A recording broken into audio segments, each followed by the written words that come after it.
Welcome to Behind the Line, where we pull back the curtain on the challenges facing first responders and frontline workers. The work you do is unique, and so are the stresses that go with it. Join me as we tackle key issues to reduce risks for burnout, and as we work to support you in doing the job you love without sacrificing being the kind of person you want to be. Hey there, and welcome back to Behind the Line. I'm your host, Lindsay Foss. If you're new to Behind the Line, what you should know about me is that I'm a clinical counselor specializing in trauma therapy. And after over a decade working with first responders and frontline workers around issues like burnout, compassion fatigue, PTSD, and related OSIs, I've become a passionate wellness advocate and educator for those who sacrifice so much for our communities out on the front lines. Behind the Line is a place for us to talk about the real life behind the scenes challenges facing you on the front lines. I created this podcast with the hope of bringing easy access to skills for wellness, allowing you to find greater sustainability both on the job and off. If you haven't heard yet, my voice is a little bit scratchy. I've been fighting laryngitis for the last week. By the time this comes out, hopefully I'm all better. But you get me a little bit scratchy and squeaky today, but the show must go on. And you guys, we are back and talking some more about early indicators for trauma and stress-related injuries that are common to frontline workers. We've been talking about how important it is to be familiar with what to look for in yourself and those around you, so you can catch things early and ensure your wellness. For your sake, for the sake of the job you love, and for the sake of those who love you. This is crucially important stuff, you guys. Believe me, I know, because it's what every client who ends up in my office for stress-related injuries says they wish they had known and done more about sooner to prevent having to get so deeply caught in it, where the impacts are incredibly damaging to them, their families, their potential to continue in jobs that they have loved, and so much more. I have these conversations every single day, and I don't want you to end up in an office like mine having the same regret-filled conversation if you don't have to. We've talked about what to watch for around hypervigilance and dissociation so far in this series, and today we are talking about nightmares and flashbacks.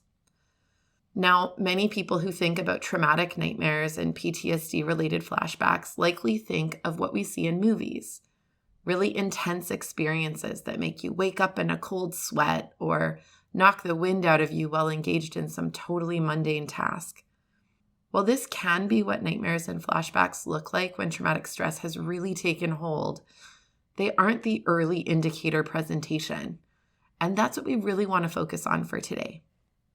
Before nightmares ramp up to the level of cold sweats and screaming in your sleep, they begin with less intensity, but should be an early alert that something is up for us. Let's talk for a minute about what sleep and dreaming is all about, and that'll help us better understand why and how nightmares play a role as early indicators around our well-being. When you sleep, your brain begins a really important task called consolidation. I tend to think of this process kind of like the mailroom in a busy law firm on TV shows like The Good Wife. When you go through the day, you have a constant stream of input, data that is coming into your brain. Some of it is important, a lot of it is pretty meaningless, but your brain won't necessarily know what is what until time has passed. For example, your brain might be aware of tree branches blowing outside your window while you're talking to your spouse or kids. And generally, that input of the branches blowing would be pretty meaningless and unimportant. Unless one of those branches suddenly broke and blew through your window. Suddenly, that background noise, peripheral input becomes vitally important data that your brain is able to bring to the forefront and use to enact action to duck out of the way. Think of each piece of data, noises, visual input, smells, and so on, as a piece of paper in that busy mailroom. By the end of the day, it has amassed, and there's a ton of material to sort through.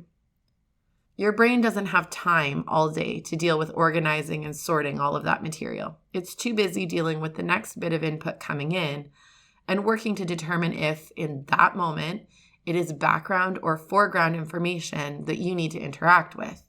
So, in the quiet of night, when your brain gets to tune out its high degree of perceptive awareness of things like sights and sounds, it goes to work dealing with the mass of material you collected that day. Again, think of the mailroom and workers sorting through papers, deciding what goes where. Does this need to be kept? Do we need it soon, like a presentation I have to give tomorrow? That might have to go into our short-term memory stores. Or do we need it for sometime further in the future? That might get it put into our long-term memory bank. Is it something that's related to our survival? That needs to be kept locked in an airtight safe in our trauma center. And if it doesn't need to be kept, maybe it can be shredded and forgotten. During the night while you sleep, your brain is busy working on this sorting and filing process, scrutinizing each piece of data. And your brain, wired as it is for imagery and stories, tends to create visual representations and narratives, like shadow puppets of the things it's working on. Imagine that your brain pulls up something about your day that was stressful with your partner, deciding what to do with it, while also pulling up another file of a movie you watched starring some hot actor or actress. Suddenly, in your dreams, you're having an argument with Brad Pitt, who is your husband, but obviously Brad Pitt isn't your husband. Your brain smushes the shadow puppets together and concocts stories that often make very little sense when we wake up, but while we're in it, feel like they make perfect sense and they feel really real. Psychology has a long history of interpreting dreams.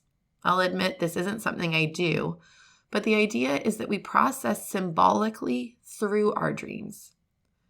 In some ways, we have common symbols that tend to mean common things in what we're trying to make meaning of.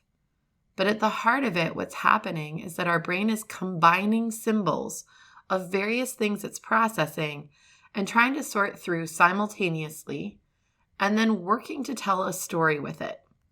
Because that's what our brains love to do. Why do you think we love fiction books and fantasy films and TV shows with intricate plot lines? We are wired for stories. From the beginning of time, people have told stories to translate key information. We've documented stories in pictographs and then written word. It shouldn't be surprising that our dreams would be marked by story making. The thing about early indications of stress is that we might not be finding ourselves recalling explicit nightmares of detailed events that reflect what we've been through. At the early stage, it will likely be less obvious than that. It will show up as more restless sleep. You might get feedback about that from your partner or from your Fitbit, or just feeling more fatigued in the mornings. It will show up in dreams that feel more active, not necessarily intense nightmares, but dreams that circle around themes like helplessness, powerlessness, being chased or chasing after something, or distressing kinds of feelings in the midst of the dream. These might gradually rise to the level of nightmare. Again, perhaps not specific nightmares that reenact the exact details of a traumatic lived experience, but images and stories that reflect fear, helplessness, and horror. The difficulty of nightmares, whether on the mild or the intense end, is that they happen when we feel powerless to do anything about them. We can feel the victim of what's happening in our sleep, and this can give rise to a totally new problem, which is that this then builds a relationship to sleep that feels victimizing. It can lead us to stay up later, feel more anxious about going to sleep, use things like leaving a light or TV or music on, which are intended to bring distraction and comfort, but also add a dimension of ongoing input to your brain that it then has to wrestle with attending to while desperately needing to turn this off to be able to focus on its job of consolidation. It can become a vicious cycle because as we delay, avoid, and degrade the quality of our own sleep, we also give our brain less room to work with to do the consolidation job that it can only do while you sleep. That means that over time, there will be a backlog. Your brain won't be able to get through a day of material during the night, so it'll hold it over for tomorrow night, and so on and so on. Add to that you're in a job where you're exposed to more material of significance that needs to be processed, and the reality is that you need every minute of sleep you can get to consolidate all that you go through. It is critical. So how do we work at managing something that happens while we're not conscious? Probably not surprisingly, it starts when you are awake. The old saying, an ounce of prevention is worth a pound of cure, totally fits here. While we may not be able to directly control whether or not we'll have nightmares or disrupted sleep, we can do things that set us up in a direction for better success. Behind the Line is sponsored by Beating the Breaking Point. Beating the Breaking Point is a 7-part online training program designed specifically for first responders and frontline workers, and tailored to fill the gaps in your training to support resilience and sustainability. Whether you're new to the work and wanting to cultivate tools to prevent burnout, compassion fatigue, and related concerns, or you are deep into your years on the job and have gone a few rounds with burnout and other mental health challenges, this program offers the foundational pieces you need to support personal and professional wellness for the long haul. You are a helper. You love your work and you sacrifice a lot. Investing in you and your sustainability is the best gift you can give yourself and those who lean on you. We make this program as risk-free as possible by offering a limited money-back guarantee to ensure that it's a fit for you. If you enjoy Behind the Line, you are going to love this program. Google Beating the Breaking Point Lindsay and find everything you need to get started, or use the link in the show notes. Now, back to the episode. So first, tell the story of your day before you go to sleep. Your brain will still have to walk through the consolidation process and navigate filing it all away, but you can help set it in the right direction. When you go to sleep with a whole bunch of stuff unprocessed, it is there stewing around while your brain tried to pull it apart and make sense of it. You can give it a head start and offer it a lens to make sense of it through by spending some time reflecting on your day, the highs and lows, and shaping a narrative of how you think about the day that feels like it fits. Try to tell the story of your day from a lens that acknowledges that you tried your best, that you gave what you could, that even in the hard things that are sitting with you, that you leaned in ways you can feel proud of or okay about. Don't lie to yourself, but be fair with you. We tend to tell stories that are really hard on ourselves, but aren't accurate. Try telling stories more in line with how you would help a kid tell a story of something hard in their lives. Allow there to be grace and permission to not be perfect. And then number 2, set the frame for sleep. Sleep is a vulnerable time for us. We are defenseless and need to have a very real sense of safety for our bodies and brains to be willing to risk turning off our alert system in order to rest up. Watching intense shows, having intense conversations with your partner, doing your banking and other stress-inducing kinds of things are not great in terms of setting us up for sleep. Equally, drinking and drug use, while they can feel numbing, tend to make your brain leery of going offline, uncertain if you have what you need to keep yourself safe all night long. Setting aside a period of time, 30 to 60 minutes of routine, that moves you toward bed can help set your sleep up for better success. Some of these pieces may be things you already do, like wash your face and brush your teeth. It may also include things like checking outside your home, locking doors, and setting security to help your environment feel secure. Connecting with a person who feels safe or comforting items or routines that promote a sense of being cared for can help your body wind down into a deep sense of safety and security. When we give our bodies and brains this kind of safe context to fall asleep within, they are carrying less activated unsafety into sleep with us and tend to have less of a stirred up experience while we sleep. Those are a couple of things you can do each day before you sleep. With consistency, they can make a big difference in the quantity and quality of your sleep. And vicariously, the capacity for your brain to do the consolidation job it really needs to do.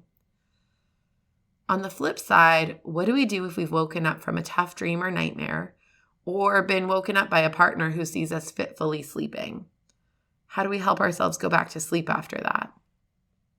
Well, some great skills are ones we've talked about on the show a bunch of times before.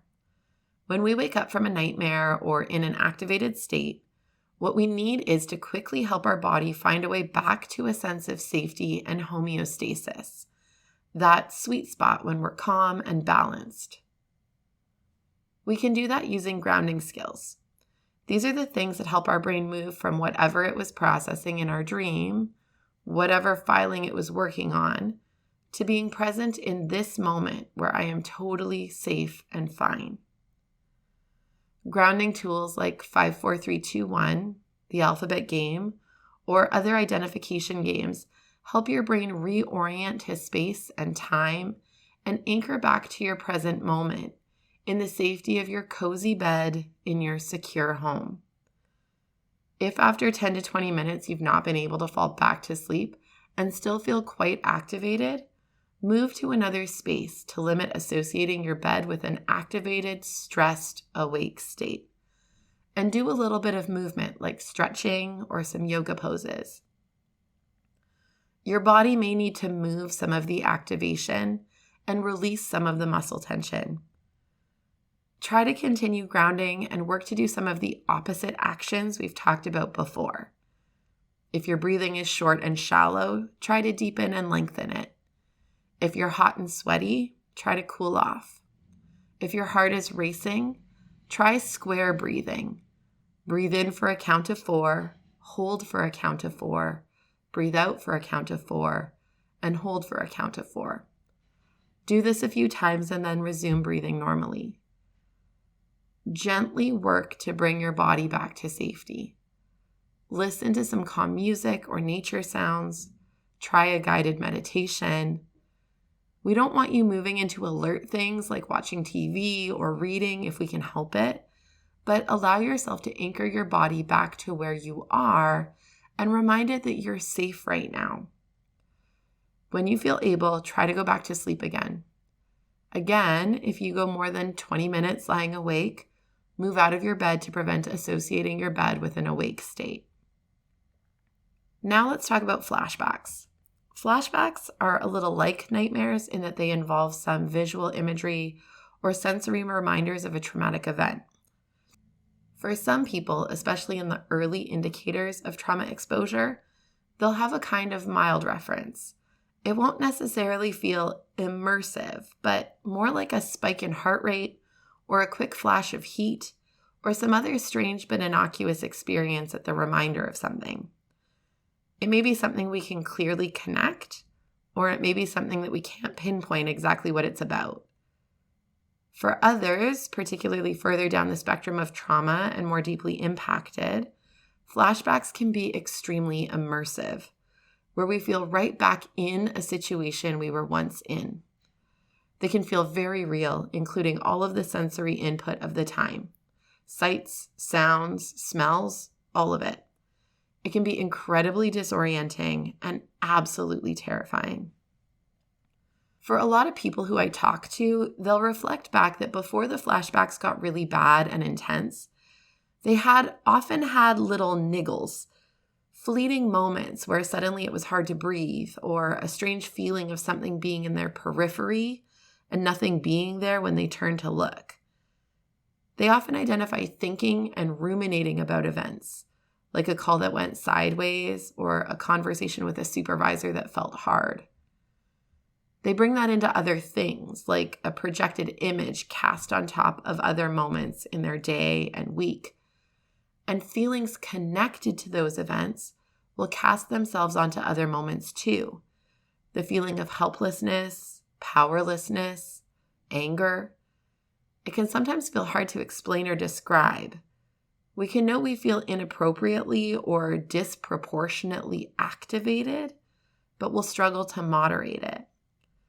We'll snap at people we care about from this heightened place and struggle to feel like ourselves in moments where we would normally feel more tethered to who we are. Regardless of the end of the spectrum you're on, the job is the same. Bring it back to safety. We have to help our brains know the difference between now, an environment where I am fine, and then. We are working on coaching our brains to learn the difference between safety states and unsafety states. We need to teach and reteach our brains about what to look for to help us know when we are okay and when we're not. And again, grounding becomes a key skill we can use here to help us really root into the here and now, to help our brains know their time and place. When I have clients in my office who experience flashbacks, I prompt them to help find things in the room. I'll say things like, tell me something here that's purple. Tell me something in here that starts with the letter C. Tell me something in here that is small. Touch the chair. Does it feel hard or soft? Touch the wall. Does it feel warm or cool? The goal here is to help them orient back to the room we are in that is known and safe by having them interact with the room and describe aspects of it in detail. When we go into flashbacks, whether mild or severe, we disconnect from where we are and we go into where we've been. Bringing ourselves back to the present and really anchoring to the safety we have right now is vital in helping our brains learn that the unsafety we experienced is not an ongoing and persistent state. It ended. It was hard and awful, but it's over. When we can engage this consistently, we are teaching our brain that we are able to help control its felt sense of safety. We're showing our brain that we can show up for it. We can be dependable for it. We can be a reliable coach that it can trust and believe in to keep it safe. And in this way, we develop a new relationship with ourselves that puts us in the driver's seat of our safety. Yes, bad things happen. They have happened. They may continue to happen. We can't control everything. But when we do these pieces, we help our brain learn to trust that wherever we have the power to control safety, we will, and we'll do a damn good job of it. As we wrap up for today, I want to remind you to please reach out and connect if you have any questions or feedback. You know I love hearing from you and shaping this podcast to echo your needs and interests. I love hearing about what you're working on and how you're using what we talk about on the show. You can find me on Facebook and Instagram at Lindsay A. Foss, where you can follow me or tag me, or you can email me at support@thrive-life.ca. To those who love this podcast and share about it to those you know, I want to say a huge thank you. I so value you helping us make a difference for other frontline helpers who risk so much to serve our communities. Know that we can be found online on our website, on most major podcast platforms, as well as on YouTube. We make all of our resources available to you because the work you do matters. But more than that, you matter. And we want to make sure you have what you need to keep up the good work at work, as well as in your real life outside of the work. So use it and share it. And until next time, stay safe.